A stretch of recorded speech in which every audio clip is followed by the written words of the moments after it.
principal called it a joke. But this black student's violin performance made the whole school cry.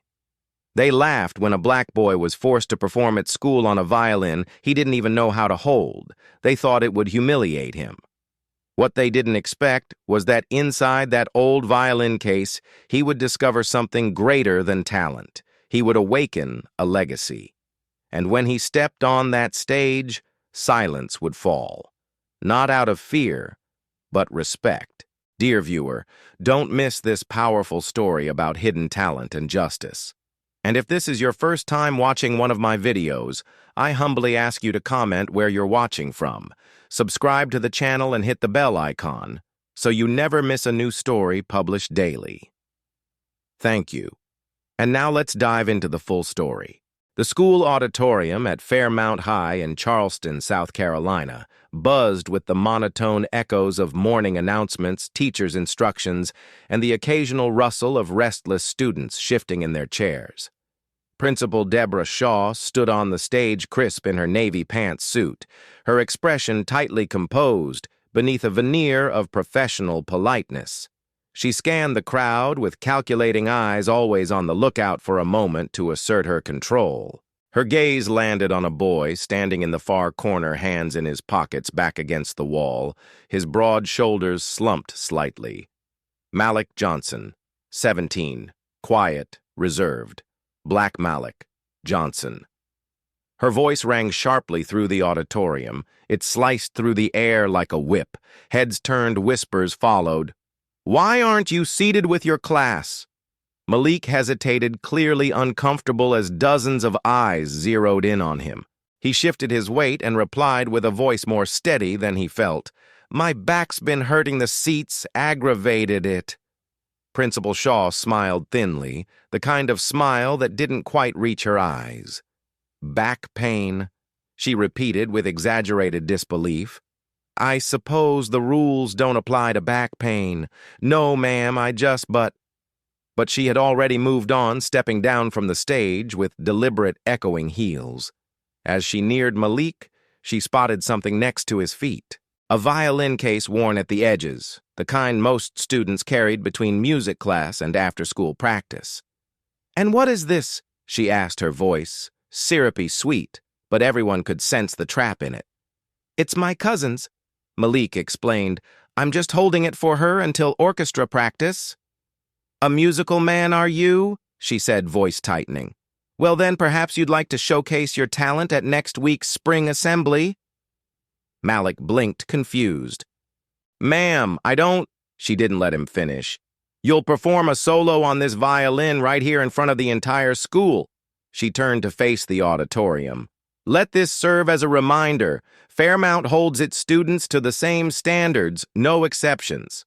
Laughter rippled through the room like a cruel wind.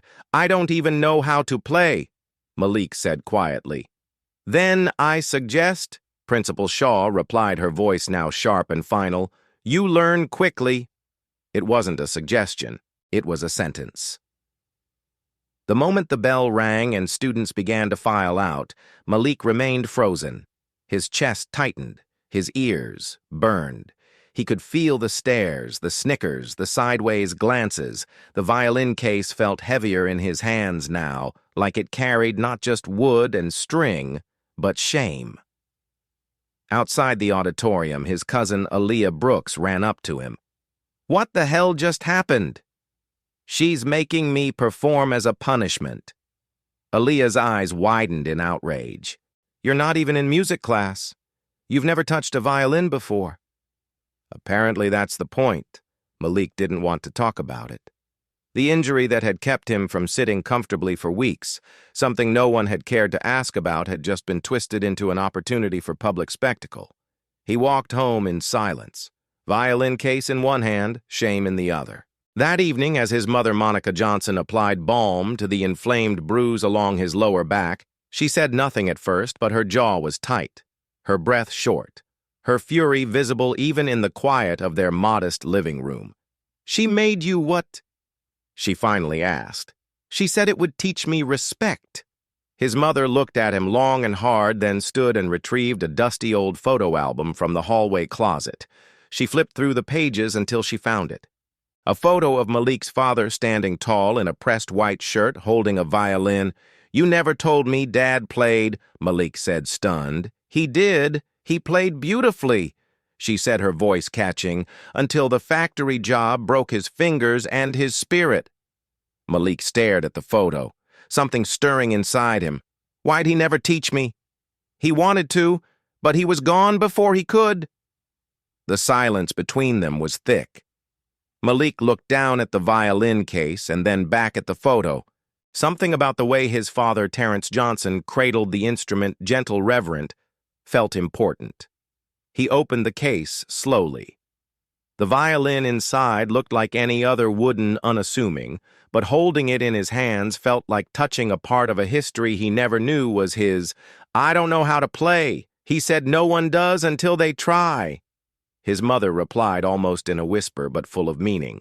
The moment the bell rang and students began to file out, Malik remained frozen. His chest tightened, his ears burned. He could feel the stares, the snickers, the sideways glances. The violin case felt heavier in his hands now, like it carried not just wood and string, but shame. His palms were sweaty, and for a second he thought about leaving it right there on the floor. Maybe if he walked away now, no one would remember. But deep down, he knew better. The moment had already been sealed in the memories of everyone in that room. And in theirs, he was just another joke. Outside the auditorium, his cousin Aaliyah Brooks ran up to him. "What the hell just happened?" "She's making me perform as a punishment." Aaliyah's eyes widened in outrage. "You're not even in music class. You've never touched a violin before." "Apparently that's the point." They walked together in silence. Malik's grip on the handle of the violin case tightened. Every few steps, his mind replayed the laughter, sharp, bitter, echoing off the auditorium walls. He didn't want to talk about it. The injury that had kept him from sitting comfortably for weeks, something no one had cared to ask about, had just been twisted into an opportunity for public spectacle. He walked home in silence, violin case in one hand, shame in the other. That evening, as his mother, Monica Johnson, applied balm to the inflamed bruise along his lower back, she said nothing at first, but her jaw was tight, her breath short, her fury visible even in the quiet of their modest living room. "She made you what?" she finally asked, her voice tight with disbelief. "She said it would teach me respect." His mother didn't speak, but her eyes, wet and fierce, told a story louder than words. She brushed a curl of hair away from his forehead. "Since when did punishment look like humiliation in front of a crowd?" she whispered. Then she stood and retrieved a dusty old photo album from the hallway closet. She flipped through the pages until she found it. A photo of Malik's father standing tall in a pressed white shirt holding a violin.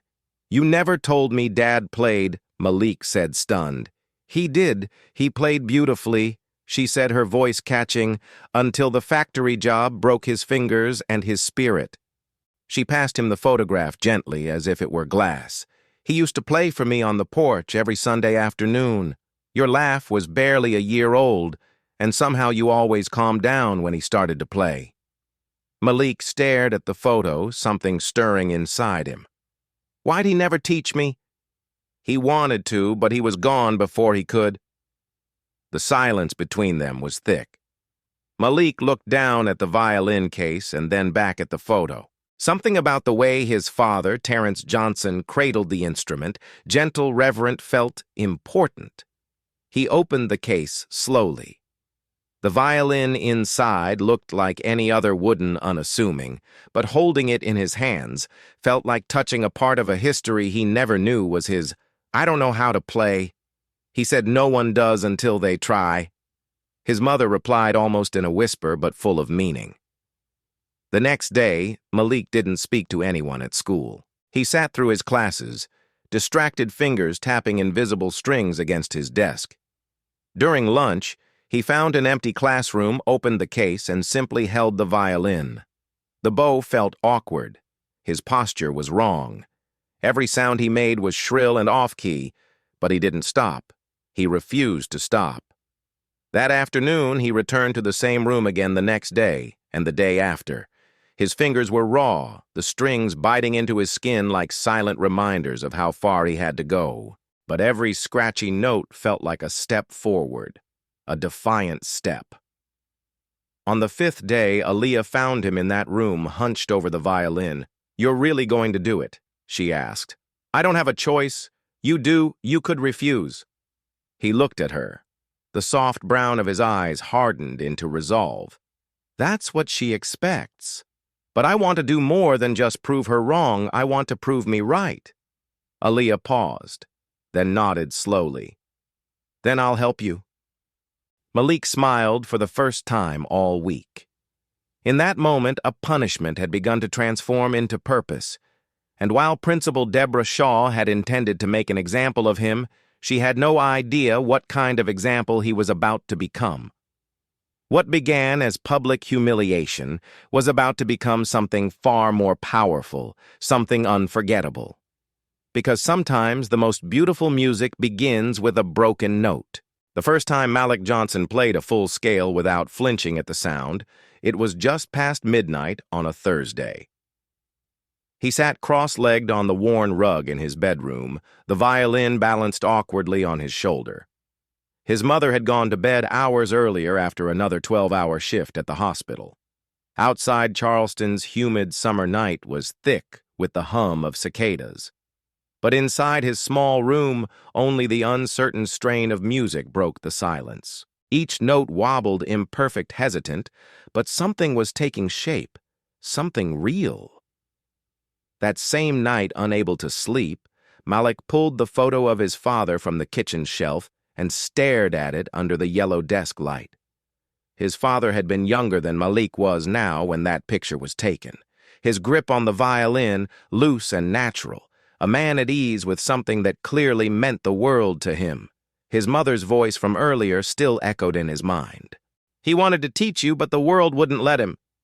The next morning, Malik asked his mom something he hadn't asked in years. "Did he record anything?" She paused. "There's one old tape somewhere."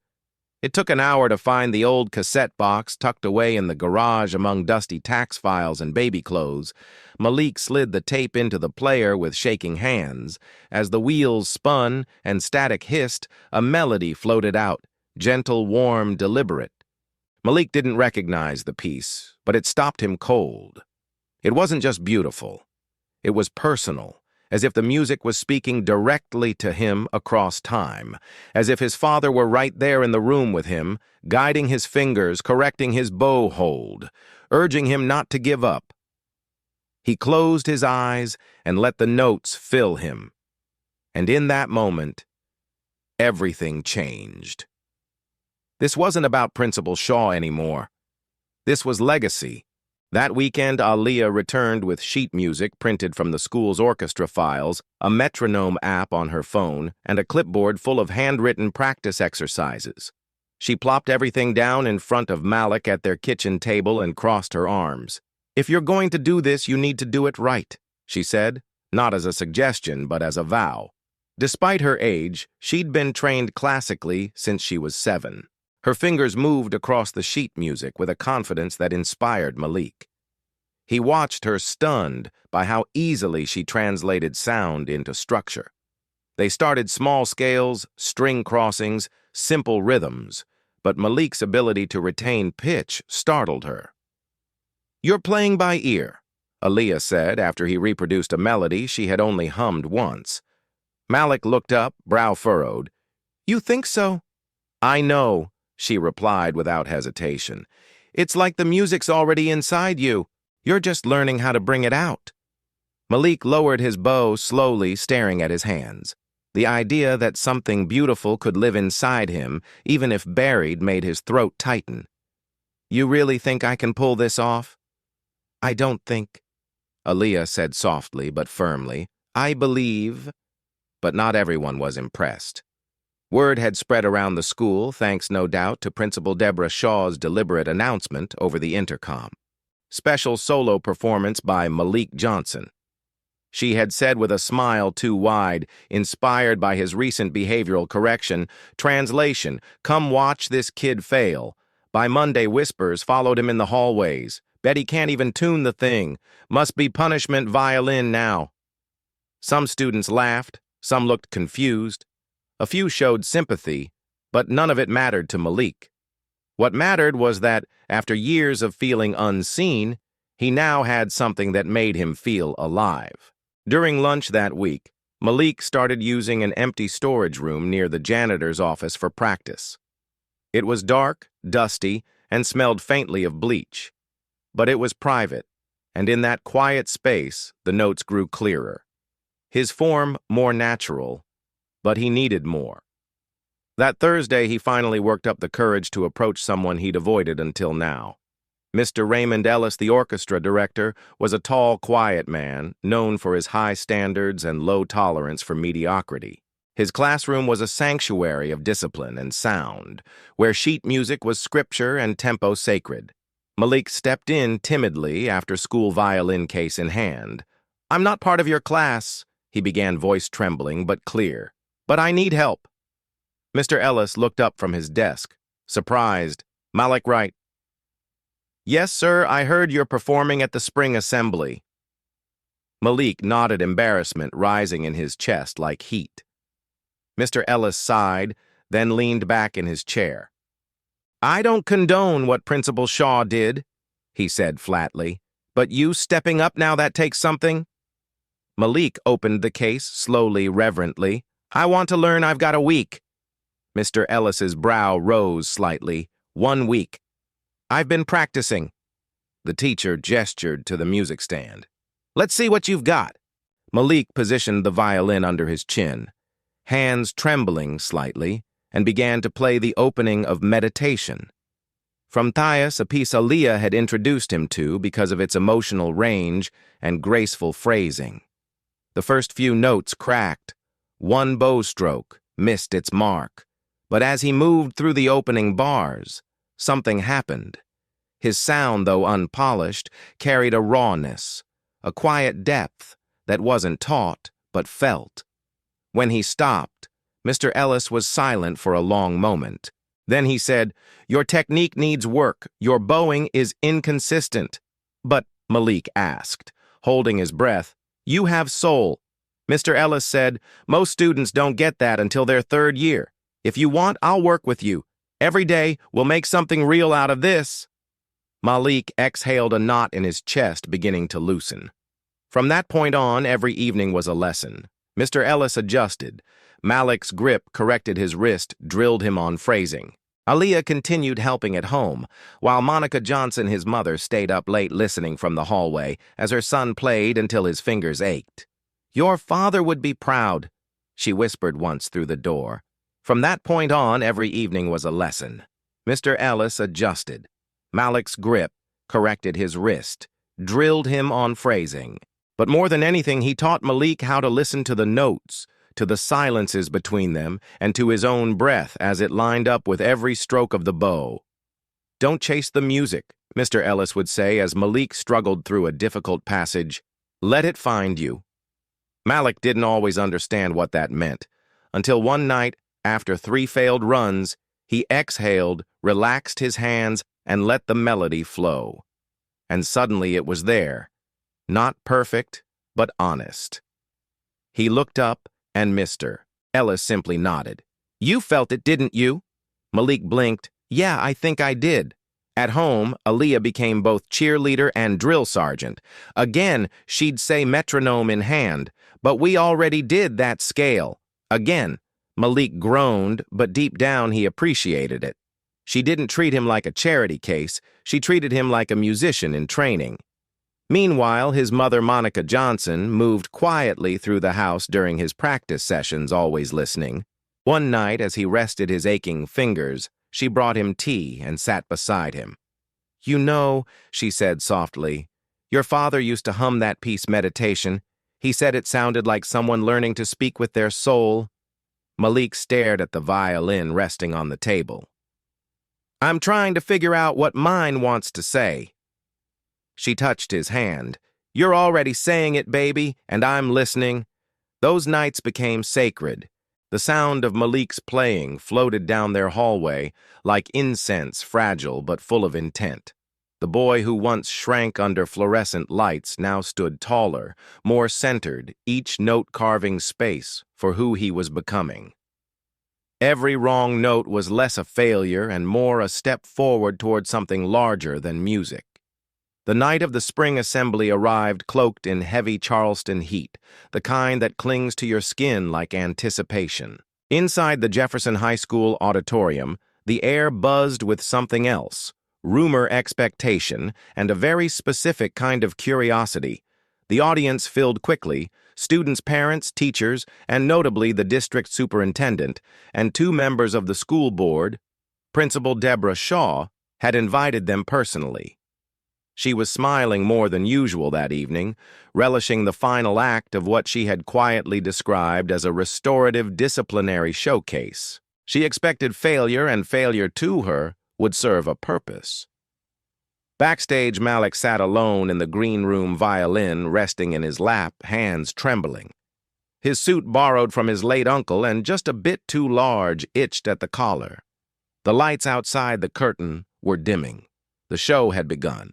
From behind the curtain, the muffled sound of the school choir faded, followed by the brass-heavy enthusiasm of the school band. Then came a dramatic monologue from the theater club. Applause rose and fell like waves. Malik sat frozen in his folding chair, staring down at the violin as if it might vanish if he blinked. His heart pounded so loud it seemed to drown out everything else. A soft knock broke the stillness. It was Mr. Raymond Ellis stepping in quietly, his eyes calm but sharp. "You ready?" he asked. Malik didn't answer right away. He stared at the stage entrance, then down at his hands. "I'm scared." "You know the music," Mr. Ellis said gently. "But more than that, you have something to say. Go say it." From the wings, Aaliyah appeared, her voice low and steady. "You got this. You've already changed everything. This is just the part where they realize it." Malik looked at her, then at the instrument in his hands. It didn't feel foreign anymore. It felt like memory, like defiance, like truth. Then came the words from Principal Shaw, spoken into the mic with that too sweet, too sharp tone. "For our final performance this evening," Principal Shaw said from the stage, her voice carrying the controlled glee of someone presenting a magic trick they believed was about to fail. "We bring you a special surprise, a solo by one of our most unexpectedly musical students, Malik Johnson."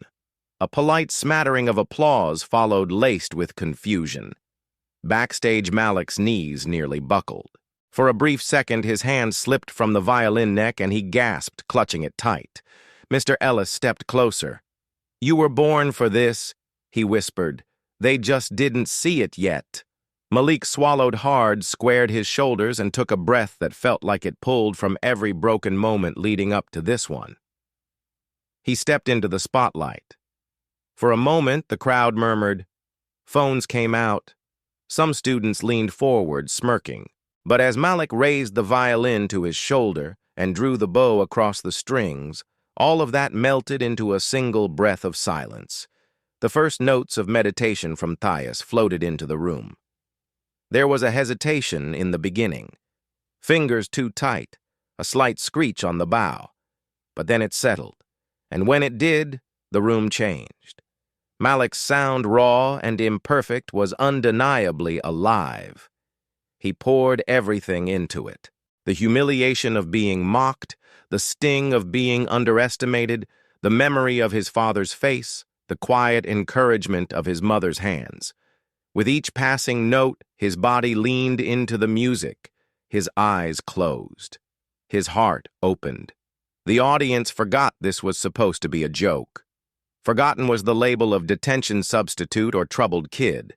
In its place stood something impossible to categorize: a young man speaking through a violin with the emotional weight of a storm. The vibrato shook softly. His phrasing was tender, but deliberate, like he was unspooling a secret. Every flaw in his technique was outshined by the sheer sincerity in his sound. He played like someone discovering who he was in real time and letting everyone bear witness to the awakening. When he hit the climactic swell, something incredible happened. Someone in the crowd audibly gasped, not in mockery but awe. In the front row, Principal Shaw's proud expression cracked into something uncertain. Miss Penelope Grant, his history teacher, blinked twice and leaned forward, and behind them, Monica Johnson. Malik's mother stood up slowly, hands covering her mouth, tears welling in her eyes. The final note lingered in the air like smoke. Then silence. Then suddenly, thunderous applause. People rose to their feet. Some students screamed his name. A few even whistled. Malik lowered his violin slowly, chest rising with disbelief. He had not just survived, he had shattered every expectation in that room. He had arrived backstage. Mr. Ellis met him with glassy eyes and a steady hand. That, he said simply, was more than music. Aaliyah rushed to his side, wrapping him in a hug that nearly knocked the violin from his hands. "You were brilliant," she whispered. I don't know what just happened," Malik said, dazed. "You told the truth, Mr. Ellis said, and people listened. As the audience dispersed, something unusual happened. A man in a sharp navy suit approached the stage, flanked by one of the school board members. His stride was calm but purposeful, the kind of presence that made people step aside instinctively. He had a nameplate clipped to his jacket pocket. Dr. Leonard McCall, director of outreach for the Charleston Conservatory of Music. He stopped just a few feet from Malik, who was still catching his breath backstage. "I saw something rare tonight," Dr. McCall said, his voice deep but warm, not polish, not perfection, but purpose. Malik blinked. His bow was still in his hand, slightly shaking. "You mean, like study?"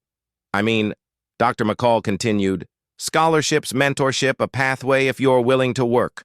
For a moment, Malik said nothing.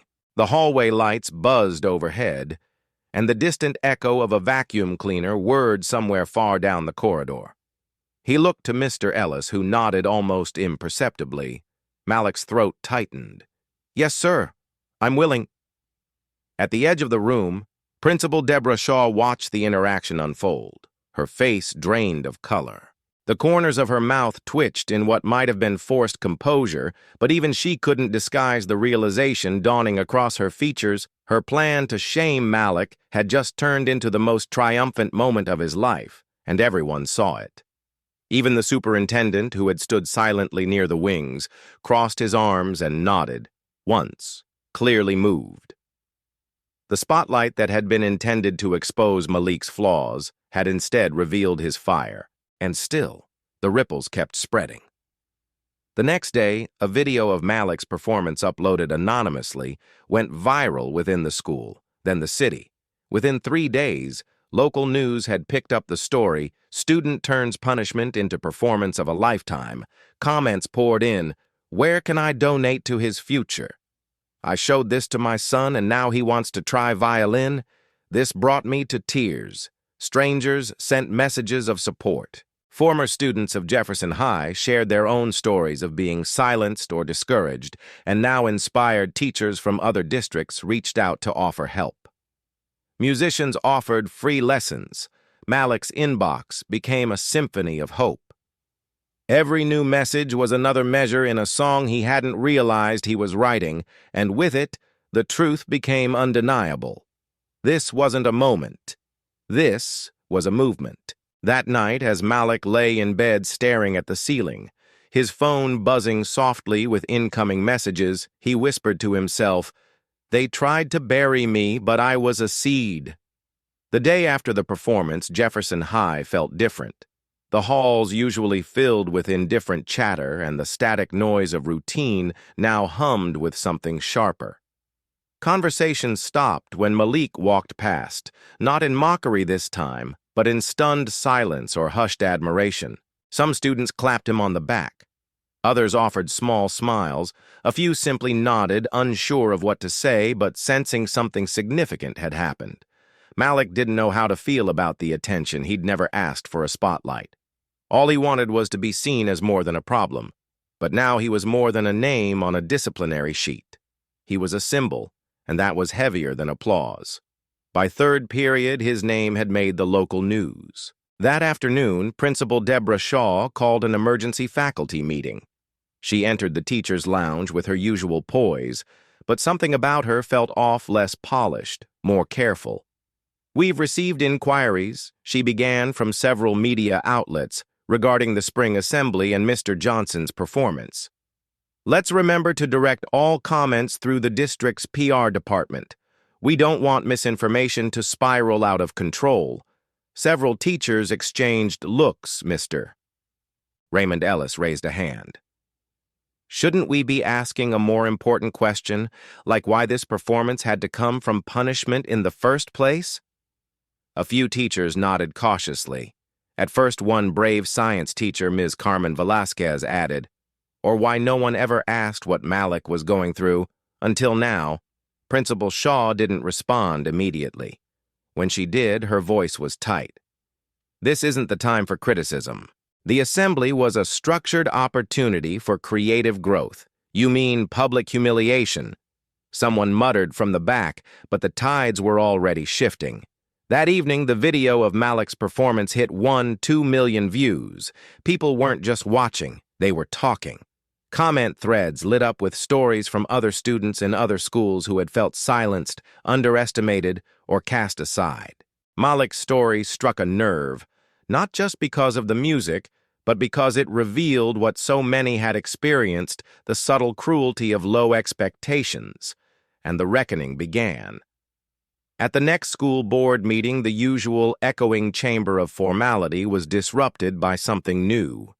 Community parents filled the room, not just Monica Johnson, but mothers and fathers of other Black students, Latino students, students with learning differences, and students from low-income families who'd been punished more often, graded more harshly, or passed over entirely. One by one, they stood and spoke. A father recounted how his daughter was suspended for defending herself while her bully was sent to peer mediation. A mother described how her autistic son had never been allowed in art class because he was considered too disruptive. A grandmother tearfully recalled her grandson dropping out because no one thought he'd amount to anything. Then Monica Johnson stood up. She walked slowly to the front, her son's violin case in her lap, her voice steady despite the storm behind her eyes. "My son didn't become gifted overnight," she said. "He was always that child." She paused, then looked around the room, meeting eyes without blinking. What changed is someone finally saw it and didn't try to shame it out of him. Her words landed like thunder, gasps rippled. Some board members scribbled notes, others just stared, stunned. No one interrupted her. She sat down, hands resting protectively on the case, and the room was silent. The board ordered an independent equity audit of Jefferson High. They launched an investigation into disciplinary pattern staff conduct and the alternative punishment initiative that had somehow passed administrative approval. Principal Shaw's once unshakable authority was now under scrutiny. She'd built her reputation on control, but the control was slipping fast. 2 weeks later, the district superintendent made an unannounced visit to the school. In the presence of staff, students, and community leaders, he called Malik Johnson to the front of the auditorium and handed him a certificate not just of recognition for his performance, but of acknowledgement. A formal apology from the district was read aloud, citing a failure to recognize and cultivate the potential of every student equally.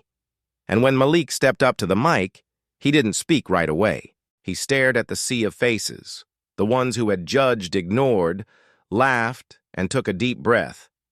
"I'm not here because I'm special," he said quietly. "I'm here because I was given a chance to show something I didn't even know was in me.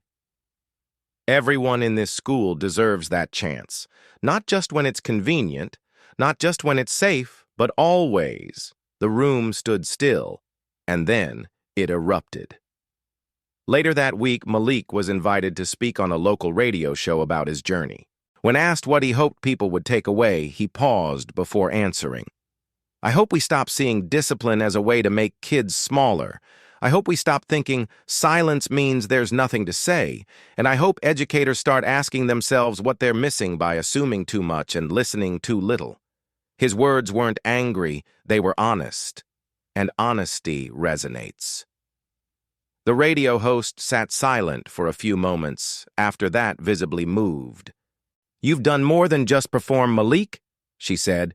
"You've taught this city something it needed to learn." Mr. Raymond Ellis, proud beyond words, began holding lunchtime music workshops for students who couldn't afford private lessons. Old instruments were donated. Alumni returned to help teach. Aaliyah Brooks started a student-led mentorship group to help younger kids build confidence through the arts. She gave it a name herself, Keys to Voice. And Malik, now seen as more than a name on a class roster, was invited to perform at the Charleston Youth Symphony Spring Gala. On that night, under elegant lighting and in front of a standing ovation, he played the same piece that started it all, Meditation from Thais. But this time, the notes no longer trembled, they soared. But the biggest change came not from policy, but from perspective. Teachers began looking differently at the quiet ones, the rowdy ones, the students who never raised their hands. They asked more questions, they listened more carefully. They stopped treating creativity as a reward and started seeing it as a right. And maybe that's what real reckoning looks like, not just the fall of those who got it wrong, but the rising of those ready to do better. Weeks had passed since Malik's performance first shook the walls of Jefferson High, yet its impact continued to ripple outward like waves stirred by a single note. What had started as a calculated act of humiliation had become something far more powerful, a catalyst for transformation not only within the school, but in the hearts of those who once dismissed voices like his. For Malik, life didn't return to normal. It became something different, something fuller. He still woke early every morning, but now his hands reached for the violin with purpose. What once felt like a borrowed instrument had become a part of him, a channel for emotion. He couldn't always put into words. Music wasn't a punishment anymore. It was a choice. It was his. His story had traveled further than he could have imagined. It was featured on local news, then national outlets. Emails arrived from strangers who saw in him a reflection of their own struggles. Students who had been silenced. Parents who had feared their children would never be seen for who they were. Teachers who realized too late that they'd overlooked brilliance hidden behind defiance or silence. Malik tried to respond to as many messages as he could, but it wasn't the attention that changed him. It was the realization that what he had endured, what he had risen above, wasn't just about him. His story had become a mirror, and now more people were looking into it, asking harder questions. Back at Jefferson High, the air had shifted. The new principal, Dr. Simone Avery, was a quiet force. A former teacher herself, with roots in the same community many of her students came from. She didn't speak often, but when she did, it was with purpose. One of her first decisions was to implement a restorative justice model, replacing the school's harsh disciplinary policies with a system rooted in empathy, accountability, and understanding. But even more transformative was the creation of the Elijah Initiative, named not just for symbolism, but for substance. A new school-wide program dedicated to discovering and nurturing hidden talents in students through the arts. Funded through both district resources and community support, the initiative offered free music, art, and creative writing workshops during and after school hours, especially targeted at students who had never been given access before. Malik wasn't just the namesake, he became its first mentor. Twice a week, he met with younger students, some shy, some rebellious, some labeled troublemakers, and helped them find their voice, not just through music, but through presence. He didn't preach, he listened. And when he played, they listened too. Not because he demanded their respect, but because he had earned it. One afternoon, a seventh grader named Micah came to the workshop, arms crossed, eyes narrowed. He didn't want to be there. Said music was for soft kids, but Malik handed him a violin anyway. "No pressure," he said with a calm nod. "Just hold it." Micah did, and something in his posture changed, slightly, barely, but enough to know something had taken root. That's what change looked like now, not in grand announcements, but in small moments. A spark here, a shift there, and one by one seeds were planted. Outside the school walls, Malik had received a full scholarship to the Charleston Conservatory's summer program. He was to leave in just a few days. His old neighborhood buzzed with quiet pride. Church members congratulated Monica at the corner store. Aaliyah started collecting notebooks and new sheet music for him just in case. Though they both knew he'd memorized half of it already, Mr. Ellis, now acting head of the music department, beamed with pride every time he spoke of Malik's progress. And Mrs. Monica Johnson, who had once worked 2 jobs to keep the lights on now, watched her son's journey unfold with a kind of reverent awe. She no longer worried about whether Malik would be seen, only how brightly he'd shine. Before leaving for the conservatory, Malik stood once again on the same auditorium stage where it all began. This time, the spotlight felt less like pressure and more like possibility. He looked out over the students, the teachers, the community members who had supported him, doubted him, or learned from him. "This isn't just about me," he said, violin resting calmly by his side. "This is about what happens when you give someone a chance, a real one." And in the quiet after his words, you could feel it, something shifting in every heart present. A recognition, a promise. What began with a violin played in defiance had become a symphony of change, and the music was only just beginning. Malik Johnson's journey began with a cruel intention disguised as discipline. A young black student at Jefferson High, he was thrust into the spotlight, not to shine, but to stumble, told to play the violin as punishment for what was framed as insubordination. Malik was meant to be humiliated before his peers, a warning wrapped in mockery. But instead of breaking under the weight of shame, Malik rose. Not out of rebellion, but from a quiet place of resilience, history, and purpose he didn't even know he carried in, discovering the violin Malik unearthed more than a talent. He reconnected with a legacy his late father, once a gifted musician, had left behind.